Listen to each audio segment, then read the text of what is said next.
வாழ்க வையகம், வாழ்க வளமுடன். ஆதரவு கொடுக்கும் அனைத்து நல்ல உள்ளங்களுக்கும் மனமார்ந்த நன்றி. இன்னைக்கான வீடியோவில் நாம் எதை பற்றி பார்க்க போகிறோம்னா, ராஜகனின்னு சொல்லக்கூடிய நெல்லிக்காய் பற்றிய தகவலை தான் பார்க்க போகிறோம்.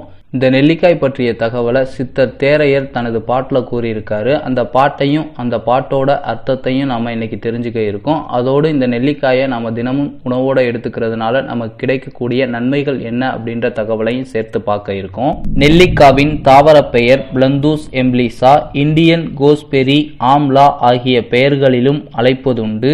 ஆம்லகி, காயஸ்தா, அமோகா, அமிர்தபாலா, தாத்ரிபாலா, சிவா என்று வடமொழியில் அழைப்பார்கள்.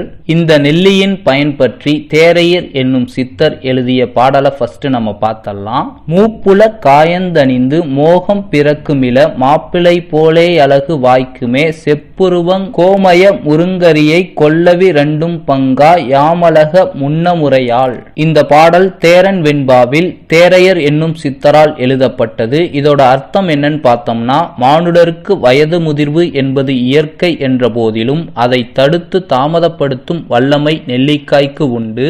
நெல்லிக்காயை அன்றாடம் உண்டு வருவதால் புது மாப்பிளை போல அழகான தோற்றமும் இளமையும் கிடைப்பதோடு மோகமும் அதிகமாகும் என்பதே இப்பாடலின் பொருள். இதோடு நெல்லிக்காயை தினமும் உண்பதால் நமக்கு கிடைக்கும் ஏனைய பலன்கள் என்னென்னன்றதையும் வரிசையா பார்த்தலாம். நெல்லிக்காயை தினமும் உண்பதால் உடல் சூடு, எலும்புருக்கி நோய், மாதவிலக்கு, சிறுநீர் கழிக்கும் போது ஏற்படும் வலி, எரிச்சல், அடைப்பு, வாந்தி, வெள்ளை ஒழுக்கு, ஆண்குறியின் மேல் ஏற்படும் கொப்புளங்கள் ஆகியன விலகி போகும். நெல்லிக்காயை அரைத்து தலைக்கு முழுகி வர கண்களின் எரிச்சல் தணிந்து குளிர்ச்சி உண்டாகும். நெல்லிக்கனியில் அமிர்தமான விட்டமின் சி அடங்கி இருக்கிறது. தாது உப்புக்கள், அமினோ அமிலங்கள் ஆகியவையும் மிகுதியாக இருக்கின்றன. ஆப்பிளை விட பன்மடங்கு தாது உப்புக்களையும் அமினோ அமிலங்களையும் அதிகமாக பெற்று விளங்குகிறது நெல்லிக்காய். இதில் உள்ள பிலெம்பிலின் என்னும் வேதிப்பொருள் உடலின் மத்திய நரம்பு மண்டலத்தின் உளைச்சலை போக்குவதோடு கடுப்போடு கூடிய வலியையும் தணிக்கும் குணம் வாய்ந்தது. நெல்லிக்கனி தசை வளர்ச்சிக்கு உதவக்கூடியது. வாந்தியை தணிக்க வல்லது, இருமலை போக்க வல்லது, இரத்த கசிவை குணப்படுத்தக்கூடியது, பேதியை நிறுத்தக்கூடியது, நீரிழிவு நோயை கட்டுப்படுத்த வல்லது, மஞ்சள் காமாலையை, பசியின்மையை, சீதபேதி, பார்வை கோளாறு ஆகியவற்றிற்கு மருந்தாகி குணம் தர வல்லது. ஜீரண உறுப்புகளுக்கு பெரும்பாலும் பலமாக அமைகிறது. நெல்லிக்கனியில் உள்ள சூப்பர் ஆக்சிட் டிஸ்மோடேஸ் என்ற வேதிப்பொருள் வயது முதிர்வை தடுத்து இளமையை தக்க வைக்க உதவுகிறது.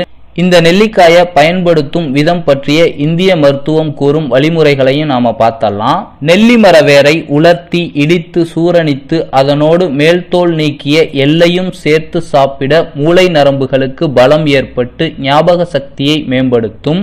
மூளையின் உறுப்புகளை பலப்படுத்த இது சிறந்த மருந்தாகும். நெல்லிச்சாற்றில் இருக்கும் சாலிசிலிக் ஆசிட் என்னும் அமிலம் சோர்வினை போக்கக்கூடியதாக உதவுகிறது.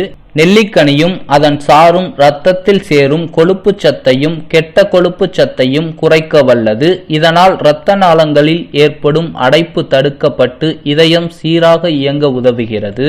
நெல்லி விதையை பொடித்து உள்ளுக்கு மருந்தாகவும் பயன்படுத்தலாம். உடலின் வெப்பத்தை தணித்து குளிர்ச்சி உண்டாக்கவும், பித்தத்தை தணிக்கவும், வாந்தியை போக்கவும் இதன் விதையை பொடித்து கொடுப்பதுண்டு பெரியவர்கள். நெல்லி விதையை தேநீராக்கி காய்ச்சலை தணிக்கவும் கொடுப்பதுண்டு. மேலும் நீரிழிவு நோயை கட்டுப்படுத்தவும் நெல்லி விதையை தேநீராக்கி கொடுப்பார்கள். நெல்லி இலைகளை நீர்ல இட்டு ஊற வைப்பாங்க. அந்த ஊற வச்ச நீரை எடுத்து கண்களை கழுவுவாங்க. இதனால நமக்கு கண் நோய்கள் பலவும் குணமாகிறது. நெல்லியின் இலை பித்தத்தை போக்க வல்லது, ஆஸ்துமாவை தணிக்க கூடியது, சளியை நீக்க வல்லது. நெல்லி இலைச்சாறு வாந்தியை நிறுத்த வல்லது. அதோடு நெல்லி மரத்தின் வேர்பட்டையை சூரணித்து நன்கு சலித்து வைத்துக்கொண்டு தேனில் குழைத்து வாய்ப்புண்களுக்கு தடவி வர விரைவில் வாய்ப்புண் குணமாகும். அடுத்ததா நெல்லி மரப்பட்டையை சூரணை செஞ்சு வச்சுக்கணும். அதிகமாக பேதி இருக்கும் டயத்தில் இதை சாப்பிட்டோம்னா அதிவிரைவில் குணம் உண்டாகும். நெல்லி மரத்தோட பச்சை வேர்பட்டை சாற்றோடு சிறிது தேன் கலந்து சாப்பிட்டு வந்தோம்னா பால்வினை நோய்கள் நீங்கும். அடுத்ததா நெல்லி வேரினால் வாந்தி, சுவையின்மை, மலச்சிக்கல், காய்ச்சல் ஆகியன போகும். நெல்லி இலை கொழுந்தை அரைத்து மோரில் கலந்து கொடுக்க சீதபேதி குணமாகும். அடுத்ததா நெல்லி இலை கசாயம் தயார் செய்து ஆற வைத்து கொப்பளிக்க வாய்ப்புண் ஆறிவிடும். நெல்லி இலையை நீரிலிட்டு ஊற வைத்து அந்த நீருடன் சோம்பு சேர்த்து கொடுக்க பேதி நீங்கி போகும். அடுத்ததா நெல்லி மர பூக்களை காய வச்சு பொடி செஞ்சு வச்சுக்கணும். இதை நம்ம அடிக்கடி சாப்பிட்றதுனால உடல் வெப்பம் தணிவதோடு மலச்சிக்கலும் மறைந்து போகும். நெல்லிக்காவை இடித்து எண்ணெயில் இட்டு காய்ச்சி தைலம் செஞ்சு தலைக்கு தடவி வந்தோம்னா கூந்தல் கருமையாகவும் மென்மையாகவும் அடர்த்தியாகவும் வளரும்.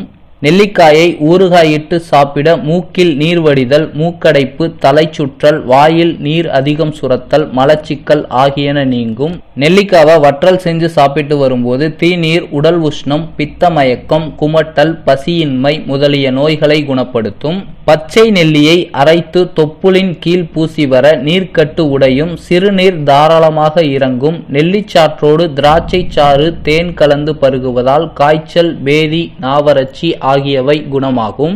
இந்த வீடியோல தேரையர் நெல்லிக்காய் பற்றி எழுதிய பாடலையும் அதன் விளக்கத்தையும், அந்த நெல்லிக்காவை நம்ம தினமும் உணவோட எடுத்துக்கிறதுனால நமக்கு கிடைக்கக்கூடிய நன்மைகள் பற்றிய தகவலையும் பார்த்தோம். இந்த வீடியோ உங்களுக்கு பயனுள்ளதா இருக்கும்னு நினைக்கிறேன். இந்த வீடியோ பத்தின கருத்துக்களோ சந்தேகங்களோ இருந்தா கீழே கமெண்ட் செக்ஷன்ல சொல்லுங்க. இதே போல அடுத்து ஒரு வீடியோல உங்களை சந்திக்கிறேன். வாழ்க வையகம், வாழ்க வளமுடன், குருவே துணை, குரு வாழ்க.